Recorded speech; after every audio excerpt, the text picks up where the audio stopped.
Hello, students of class 7. Today let's learn a lesson from chapter 10, the Sultans of Delhi from your history. Well, before we go into the details of this very lesson, first of all, let us learn some of the important words that would definitely appear in this very lesson. So the first one is Garrison Town, a town that has troops permanently stationed in it. Alright.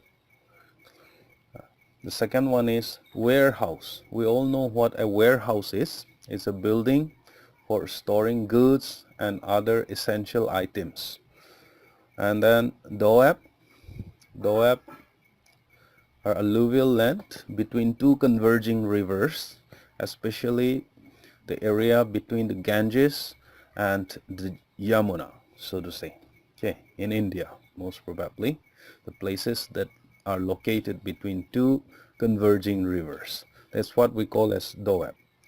Wazir, Wazir means high-ranking political advisor or minister. Sorry. Hinterland, the land neighboring to any city or port which supplies goods and services to that very city. That's what we call as hinterland. Well, we will just straight away go to Delhi Sultans.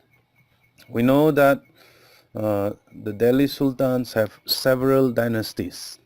The first one is Slave Dynasty, in which Kutubuddin Aibak or Kutubuddin Aibak, Iltutmish, Rajia Begum, Giyas Uddin Balban. They were the rulers. Okay, and then we have Khalji dynasty, Jalal Uddin Khalji, as well as Alauddin Khalji. They were important rulers of this very dynasty. Then we come to Tughlaq dynasty. Tughlaq dynasty was followed by Sayyid dynasty, and the last of all the dynasties was the Lodi dynasty. Okay, and after this Lodi dynasty, the Delhi Sultans, the rules of this Delhi Sultans come to an end in India, and a new ruler, most probably the Mughals, they came.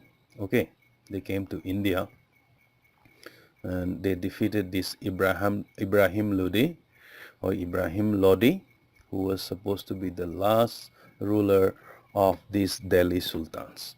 Well, let us see the Delhi Sultan. If you look at the map, the first one is Slave Dynasty or Mamluk Dynasty. You can see the green shaded portions in which they ruled during their dynasty, so to say.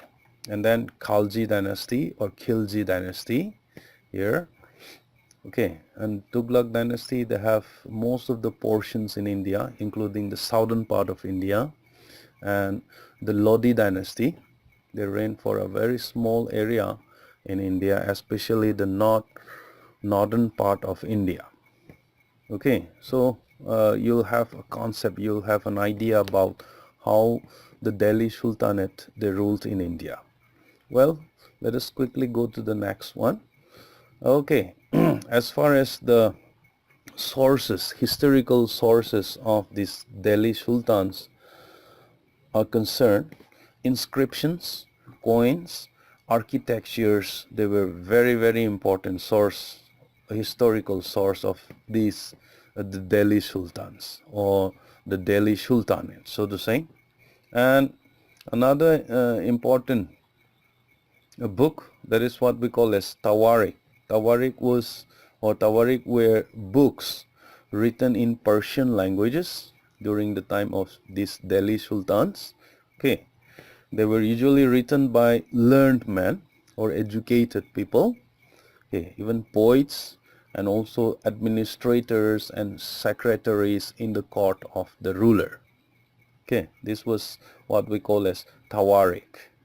Okay, but this Tawarik, as a source of history or as a source of the Delhi Sultan history, it has some defects, because sometimes it is biased because it was written for rewards by some of the learned men, poets, administrators, and secretaries and all. Okay, you can see from the picture, this is one of the Tawarik, dat ut Tawarik.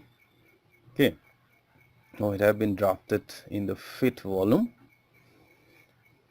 All right, so these are all the sources, important sources or historical sources of the Delhi Sultans.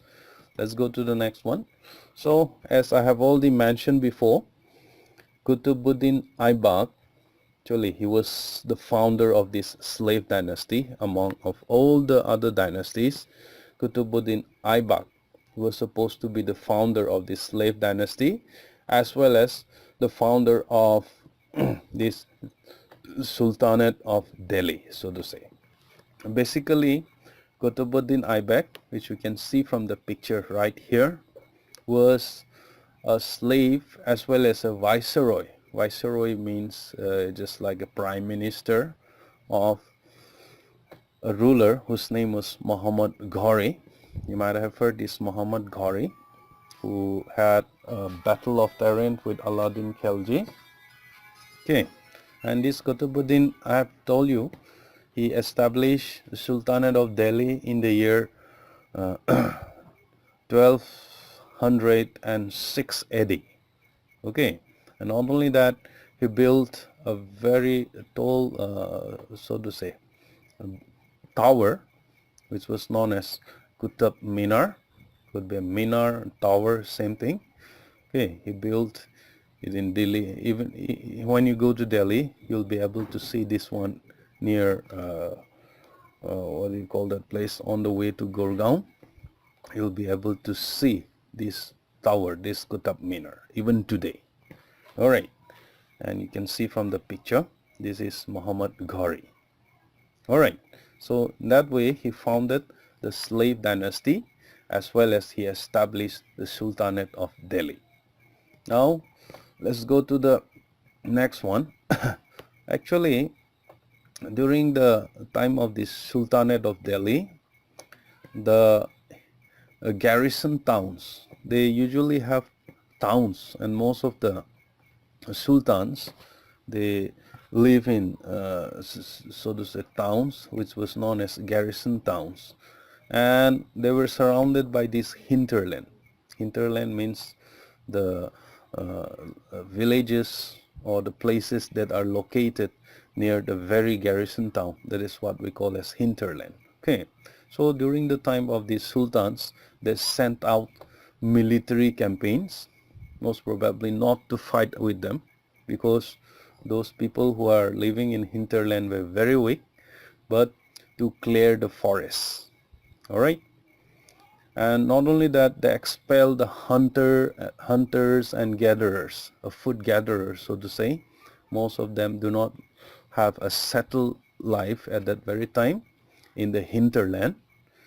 Okay, so after clearing all those forests and after the hunters and gatherers were expelled from that very hinterland, lands were given to the peasants.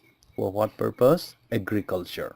So during the time of the Sultanate of Delhi, agriculture was highly encouraged.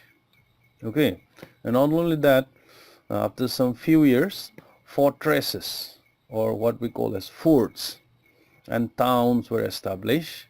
One of the purpose for the establishment of fortresses and towns was to protect trade routes and also to promote regional trade. All right, so in that way, the Sultanate of Delhi started to expand in India.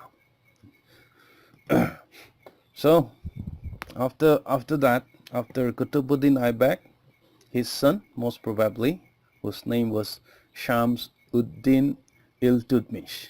Okay, during his time, he started a system which was known as Bandagan system, okay, to perform administrative functions. Now, first of all, let us try to understand who were these Bandagans. Bandagans were special slave. So, a slavery system was very prominent during the time of the Sultans India. They can purchase slave from the market. Okay, Kutubuddin Aibak was a slave who had been purchased by Muhammad Ghori from the slave market, like a fish market. They have a slave market. Okay, so these Bandagans, they were also a special slave. They were purchased most probably for military service. Okay, they have been recruited for military purpose or for army purposes. But it says that the system, that is the Bandagan system, have some defects. It was not so encouraging, especially to the historian, because the Bandagans, they were loyal only to their masters and not to the heirs or not to the sons and not to the princes and all. Alright, so as a result of that, conflicts, fighting took place between the old and new Bandagans or nobility. Okay, so you can see from the picture, these were the recruited Bandagans. Actually, previously they were slave, but they were purchased from the slave market and made or inducted into army.